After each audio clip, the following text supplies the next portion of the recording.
Assalamualaikum warahmatullahi wabarakatuh. Alhamdulillah, berjumpa kembali bersama kami Ibnu Salman Center dalam kajian spesial Ramadan. Baiklah, tentunya kita akan berusaha menjawab dari pertanyaan pemirsa terkait dengan permasalahan-permasalahan populer kajian Ramadan. Saya sudah bersama dengan Ustadz kita tercinta, Dr. Haji Abdul Matin bin Salman LCMAG. Assalamualaikum Ustadz. Waalaikumsalam. Tetap semangat Mas Tri ya. Alhamdulillah, tetap semangat Ustadz. Tetap semangat. Ini ada yang bolong enggak puasanya? Alhamdulillah lancar Ada? semuanya. Oh nggak lancar ya. Saya kira ikut menstruasi. Jadi gini Ustadz. Iya. Ini ada lagi pertanyaan dari para pemirsa terkait dengan sholat tarawih ini.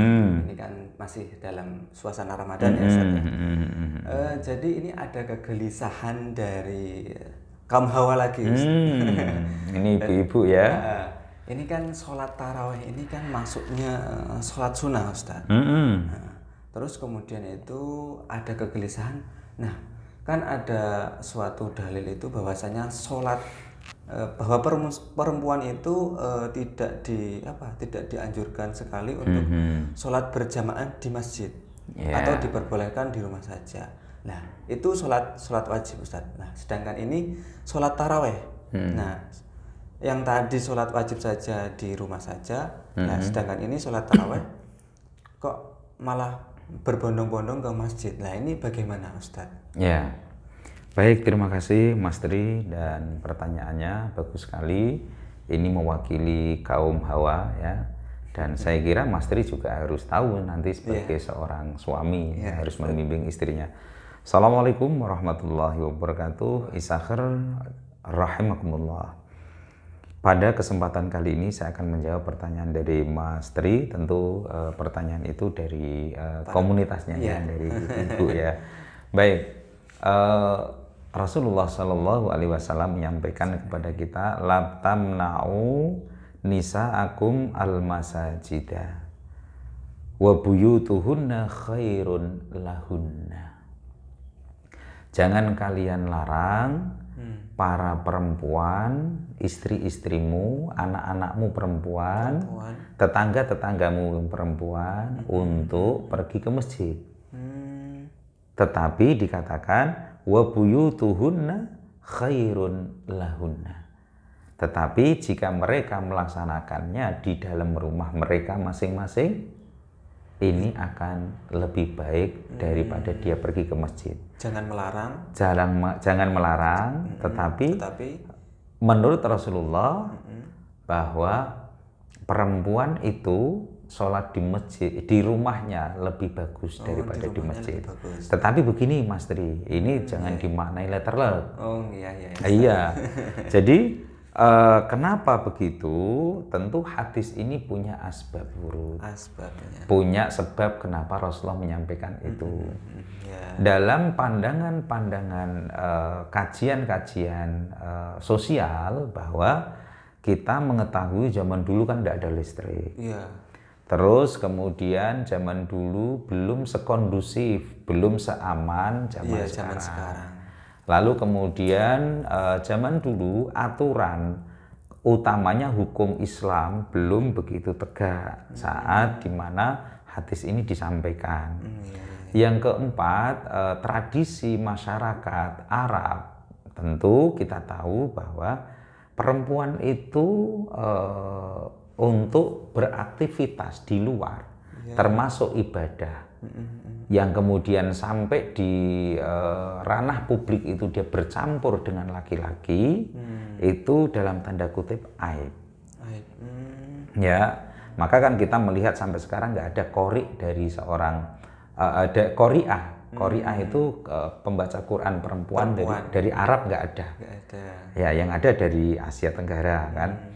Nah, kenapa begitu? Karena ya memang sejarah yang berbicara bahwa perempuan itu tidak serta-merta bisa membaur dengan laki-laki di dalam tradisinya, sebelumnya juga begitu. Nah, karena itu maka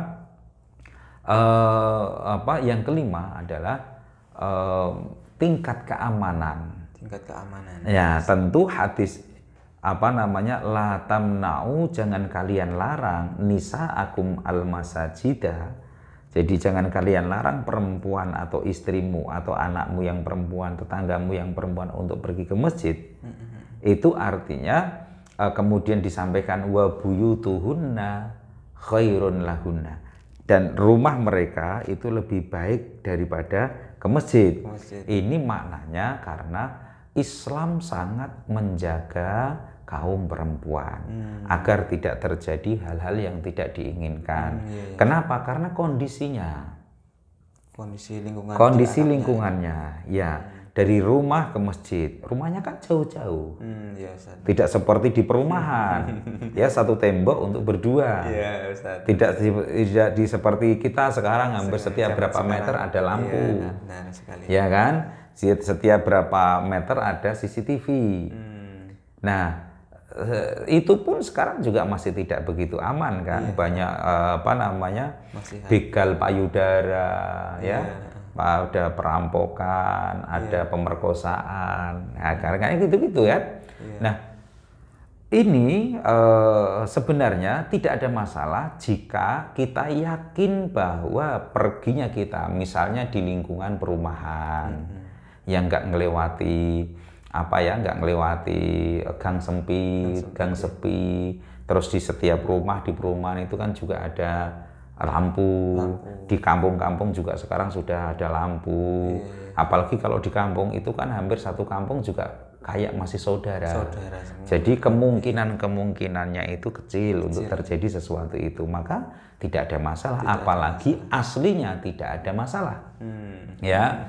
Lalu kemudian si perempuan mengatakan, wah kalau saya di rumah kok males saya. Belum lagi pengetahuan si perempuan, sebenarnya bukan hanya perempuan ya, tetapi laki-laki juga. Kadang-kadang kalau kita mengerjakan di rumah kan kita baru berapa rakaat sudah, tentu beda. Kecuali orang yang soleh betul ya. Kalau kayak Nabi itu sholatnya kalau sendirian lebih lama, tapi kalau berjamaah lebih cepat. Kalau kita kan kebalikan. Kalau sendirian cepat, kalau berjamaah lama. Nah, karena itu untuk menghindari hal-hal yang seperti itu, maka bisa jadi hadis ini bisa dibalik. Jadi masjid itu lebih baik untuk mereka. Jadi ibu kan kadang-kadang semangat kalau ketemu teman-temannya, lebih antusias gitu kan, ketimbang di rumah sendiri nggak melihat kanan kiri dan secara sosial, secara keamanan juga tidak ada masalah. Nah, itu silakan. Lalu kemudian, tetapi afdolnya perempuan tinggal sholat di rumah itu tadi bergantung kepada kondisi juga. Bergantung pada kondisi. Apa artinya kondisi tadi? Keamanan. Status sosial. Image sosial, image publik gitu kan. Jadi gitu. Itu silahkan. Kalau itu sudah nggak ada, masjid lebih bagus daripada rumah. Bukan berarti kita menyalih hadis, tapi hadis itu diucapkan oleh Nabi, disampaikan oleh Nabi karena adanya kondisi yang melingkupi. Nah, ketika kondisi itu sudah tidak ada dan alasan itu sudah tidak lagi menjadi alasan untuk itu, maka masjid lebih bagus. Tidak hanya pada sholat wajib, bahkan sholat taraweh juga demikian, karena itu juga bagian dari ihya layali Ramadan, menghidupkan bulan suci Ramadan. Tapi jangan lupa loh ya, idza ista'danal mar'atun, idza ista'danat imra'atun ya ilal masjidi fala yamna'ha. Kalau seorang perempuan sudah izin ke masjid, jangan dilarang. Jangan sampai. Ya, jangan sampai nanti kalau kamu sudah punya istri, jadi suami, kamu tahu enggak afdolnya itu di rumah aja. Nah itu apalagi ya, itu sudah kekerasan psikis namanya. Masa hanya ke masjid untuk kumpul sama temennya, sholat berjamaah kumpul sama temennya nggak boleh, kan kebangetan tuh. Nah itu, jadi tetapi kalau sampean tahu bahwa istri Anda ke masjid itu bukan sekedar untuk sholat jamaah, tetapi ada niatan lain untuk ghibah, untuk ini, nah itu afdol di rumah. bukan hanya masalah keamanan fisik saja, tapi keamanan berkaitan dengan ibadah juga. Sampai di masjid ngoceh, ya, ghibah, itu kan bahayanya lebih besar. Tapi gini Ustaz, kalau misalkan ada perempuan ini, dia itu sebenarnya males mau ke masjid. Kalau masalah izin dia udah boleh. Kemudian kalau masalah masjid itu tempatnya luas, jadi kalau perempuan juga bisa banyak. Nah, tapi dia karena males terus akhirnya ini aja karena afdolnya di rumah, tak di rumah saja. Nah, ini berarti gimana Ustaz? Ya nggak bisa, sesuai dengan niatnya. Iya, kalau mau asal-asalannya di rumah itu, saya kira tidak hanya laki-laki, tidak hanya laki-laki, perempuan juga kalau sholat sendiri jauh lebih cepat itu. Allah selesai ya. Tapi kalau di masjid kan nggak kerasa, karena ada temennya banyak, ya kan? Ketika kita rada-rada ngantuk udah amin gitu, cepet juga. Apalagi keras juga membuat kita menjadi intibah, menjadi bangun lagi, semangat lagi. Belum lagi nanti kalau dikasih kultumnya itu menggugah, lebih semangat lagi, lebih khusyuk lagi. Saya kira kebaikannya lebih banyak daripada kalau kita di rumah. Iya, termasuk perempuan itu, ya. Termasuk sholat taraweh. Iya, benar. Iya. Baiklah Ustadz, terima kasih banyak sudah dijelaskan untuk para ibu-ibu. Jadi kalau sudah melihat kondisi zaman sekarang itu mungkin sudah sangat aman sekali ya. Jadi jangan bermalas-malasan, izin dulu tapi sama suami, dan juga niatkan ke masjid untuk sholat taraweh, untuk ibadah. Untuk ibadah, jangan sampai malah nanti ghibah dan sebagainya. Ya, menghindari yang dilarang. Yang dilarang. Iya. Baiklah, terima kasih Ustadz. Ini cukup dijawabkan dulu, nanti bisa dilanjut kembali dalam kajian-kajian selanjutnya. Pemirsa Ibnu Salman Center, kami mempersilahkan kepada seluruh pemirsa apabila ada pertanyaan terkait dengan seputar Ramadan ataupun terkait dengan hukum Islam, silahkan ajukan pertanyaan Anda di komentar. Kemudian kami mengajak kepada seluruh pemirsa dalam rangka pembangunan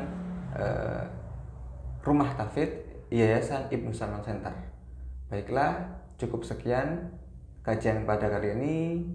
Wassalamualaikum warahmatullahi wabarakatuh. Waalaikumsalam.